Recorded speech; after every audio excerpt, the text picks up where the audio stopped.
Assalamu alaikum warahmatullahi wabarakatuh, mtazamaji wa Al-Amin Online TV. Leo hii tupo Kigamboni Dege katika madrasa ya Khairia. Tumekuja kwa sabah wanafunzi wa Khairia, na hapa tupo na mwanafunzi. Kwa majina anaitwa nani? Yasir Nasr Umar. Una miaka mingapi katika madrasa hii?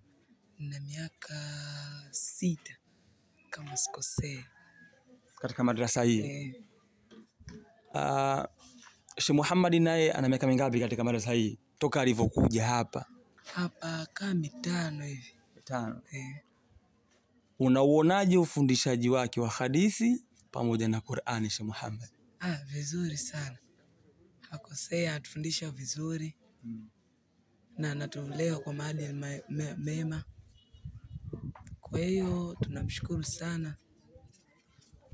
Wewe kama mwanafunzi umejiandaa vipi kesho katika maulidi yenu? Maana kesho ndio maulidi, mahafali yenu ambayo Sheikh Muhammad amewafundisha. Kwa kesho ndio mnaenda kumuonesha sasa ule mtihani, majibu yake ni haya. Nimejiandaa vizuri sana. Nategemea kesho nitasoma vizuri, inshallah. Unaambia nini watoto wenzio ama wanafunzi wenzio ambao hawajaletwa madrasani kusoma? Washawishi wazazi wao walete madrasa, kwa sababu madrasa ni muhimu, na elimu ya madrasa ni tunajiandaa na kesho akhira. Sawa.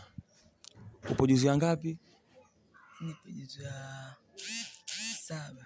Juzu ya 7. Naweza nikapata hata ya 10 hivi za Yasin? Yes. Au bado hujafika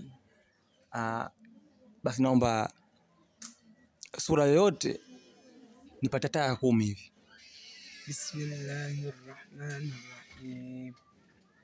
Amma yatasaalun anin naba'il 'azim alladhi hum fihi mukhtalifun kalla saya'lamun thumma kalla saya'lamun alam naj'alil arda mihada wal jibala awtada wa khalaqnakum azwaja. Shekhe, yani huku leo vita. Mtoto hapa anasoma surati bila kuangalia juzuu. Kwa hiyo kesho ndio tutakuwa baraa tupu kesho. Swali la mwisho. Mtume Muhammad alioa wake wangapi? Ninavyoje mimi nimesikia 12, lakini sina uhakika. Una uhakika? Shukran.